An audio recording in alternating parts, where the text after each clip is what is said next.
ज्ञानेश्वर निवृत्ती उदार सोपान देवा मुक्ताबाई नमो त्रिभुवन पावनी विद्यत्रय जननी देवाची सोनो पंत तथा गुणजन तया वावासे बोलती नामे शंकर शंकरा शुभकराण संगजो संगती पुण्यश्लोकीचा पुणे नगरीचा पुण्यश्लोकीचा पुणे नगरीचा मोती खरा शोभतो ऐसा संतवरा शुभकरा दांडे करा वंदितो विठ्ठल विठ्ठल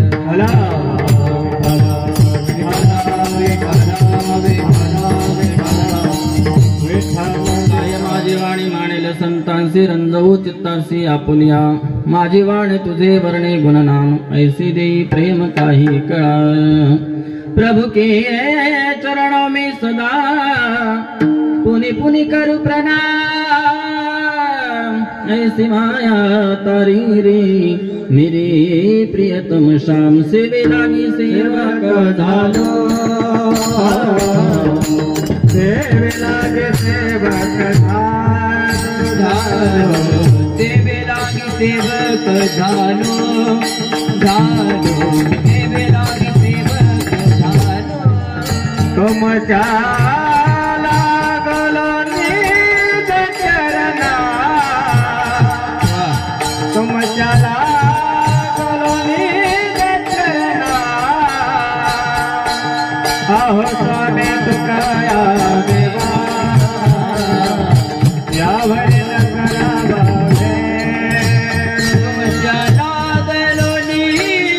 तुम लागलो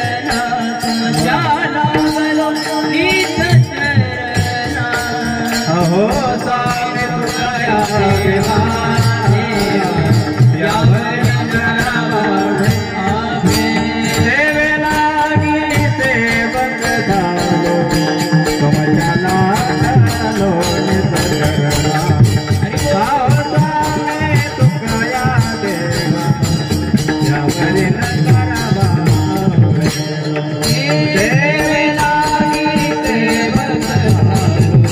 चरणा तुम लागलो निज चरणा अहो स्वामी तुकाया देवा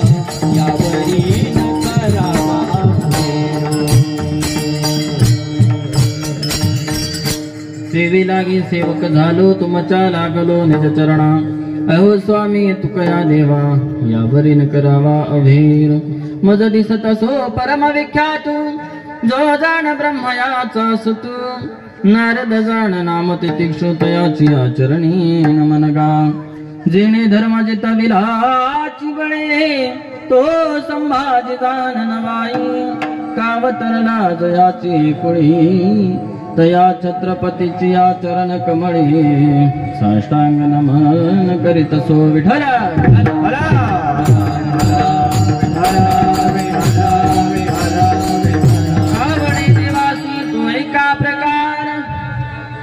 आवडे देवासी तो एका प्रकार नामाचा उच्चार रात्रंदिना तुळसी माळ गळा गोपे चंदन टिळा हृदयी कळवळा वैष्णवांचा प्रस्तुत प्राप्त प्रसंग प्रकार देवाला आवडणारा प्रकार आहे का म्हणतात कोणता आवडणारा प्रकार आहे तुळसी माळ गळा गोपी चंदन टिळा हृदयी कळवळा वैष्णवांचा वारकरी सज्जन संत सज्जन मायबापांच्या बद्दल हृदयामध्ये प्रेम माया अस्तित्व असणं हे भगवान परमात्म्याला आवडतं त्याचबरोबर जीवनामध्ये आल्यानंतर नाथ महाराज सांगतात की भावांनो काय केलं पाहिजे तर आषाढी कार्तिकी पंढरीची वारी साधन निर्धारी आन नाही या भूतलावरती आपल्याला हा दुर्लभ असलेला नरदेह मिळालेला असताना आपण त्या भगवान परमात्म्याची आषाढीला पंढरपूरची पायवारी केली पाहिजे आणि त्याचबरोबर कार्तिकी म्हणजे आता जे चालू आहे ते आळंदीची कार्तिकी वारी केली पाहिजे आषाढी कार्तिकी पंढरीची वारी साधन निर्धारी आन नाही आणि शेवटी नाथ महाराज सांगतात एवढे सर्व नियम ज्याच्या जीवनामध्ये आहेत तो मला भगवान परमात्म्या समान आहे तो देवा परम पूज्य जगी एका जनार्दनी ऐसा ज्याचा नेम तो देवा परम पूज्य जगी हा झाला अभंगाचा सरळ आणि थोडक्यात अर्थ आता ज्याला झोप आली असेल त्यांनी झोपून घ्या जाताना मी उठवतो. विठ्ठल विठ्ठल. आता जन्माला आल्यानंतर काय केलं पाहिजे तर आषाढी कार्तिकी पंढरीची वारी केली पाहिजे. त्या भगवान परमात्म्याचं नामस्मरण केलं पाहिजे. नव्हे नव्हे तर जगद्गुरु तुकोबाराही म्हणतात, हा तुम्हा आम्हाला दुर्लभ असलेला नरदेह मिळालेला आहे. तो नरदेह कशासाठी मिळालेला आहे? कशासाठी मिळालेला आहे मायबाप? देवे दिला देह भजना गोमाता.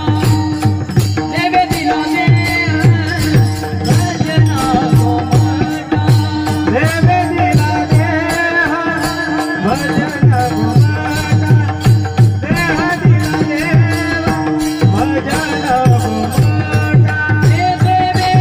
देह भजना गोमाता. देवे दिला देह भजना गोमाता.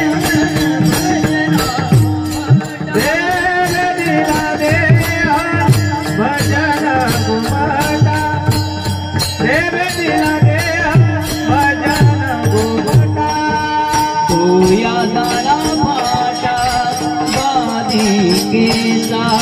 सोया झाला फाटा बाधिकेचा. देवे दिला देह भजना गोमाता. देवे दिला देह भजना गोमाता. सोया झाला फाटा बाधिकेचा. सोया झाला फाटा बाधिकेचा. देवे दिला देह भजना गोमाता. देवे दिला देह भजना गोमाता.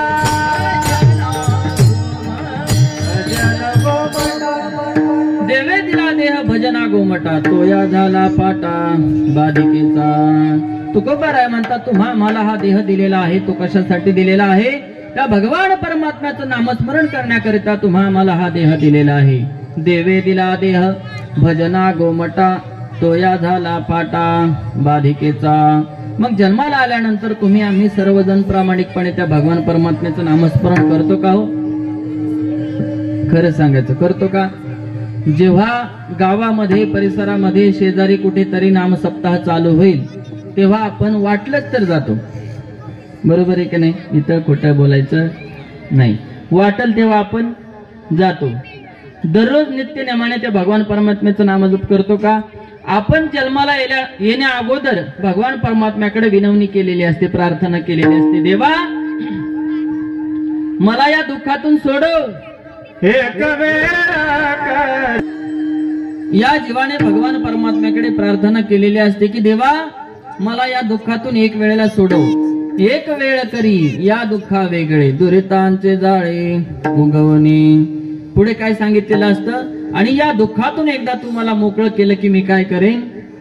आठवीन पाय हा माझा नवस. कधी? रात्र आणि दिवस पांडुरंगा. रात्रंदिवस तुझं आणि तुझंच नामस्मरण करेल अशी भगवान परमात्म्याकडे आपण विनंती केलेली असते. पण करतो का? हा जीव जन्माला आल्याबरोबर खोटं बोलायला लागतो. रडक्या स्वरातच म्हणतो केव्हा केव्हा, नाही का? मग जगद्गुरु तुकोबाराय तसे म्हणतात का? जगद्गुरु तुकोबाराय कधी भजन करत होते हो? तुकोबाराय सांगतात, शिंक जांभई खोकला ही तुकाची वेळ वाया गेला, नाही का? माझा एवढा जीवनामध्ये माझा एवढाच वेळ वायाला गेला की शिंक देण्याकरिता, जांभळी देण्याकरिता आणि खोकला आल्यानंतर जेवढा वेळ जातो तेवढाच माझ्या जीवनामध्ये माझा वेळ वायाला गेला. नाहीतर इतर वेळेला जगद्गुरु तुकोबाराय म्हणत होते, दिन रजनी हाती धंदा गोविंदाचे पोवाडे. जगद्गुरु तुकोबाराय म्हणतात, दिन म्हणजे दिवस आणि रजनी म्हणजे रात्र. रात्रंदिवस त्या भगवान परमात्म्याचं नामचिंतन नामस्मरण मी करत होतो. तर तसंच जगद्गुरु तुकोबारायांच्या या न्यायानुसार तुम्ही आम्ही या दुर्लभ असलेल्या नरदेहाला आपल्याला हा जन्म मिळाल्यानंतर आपण काय केलं पाहिजे? कामामध्ये काम, जेव्हा वेळ मिळेल तेव्हा तरी त्या भगवान परमात्म्याचं नामस्मरण नामचिंतन केलं पाहिजे. आज नामावर बोलणं हे वक्त्याचं कर्तव्य आहे म्हणून पहिला दिवस आहे, नाही का? सप्ताहाचा पहिला दिवस म्हटलं की सर्वच काही ऍडजस्टमेंट असते, पण या ठिकाणी तसं नाही.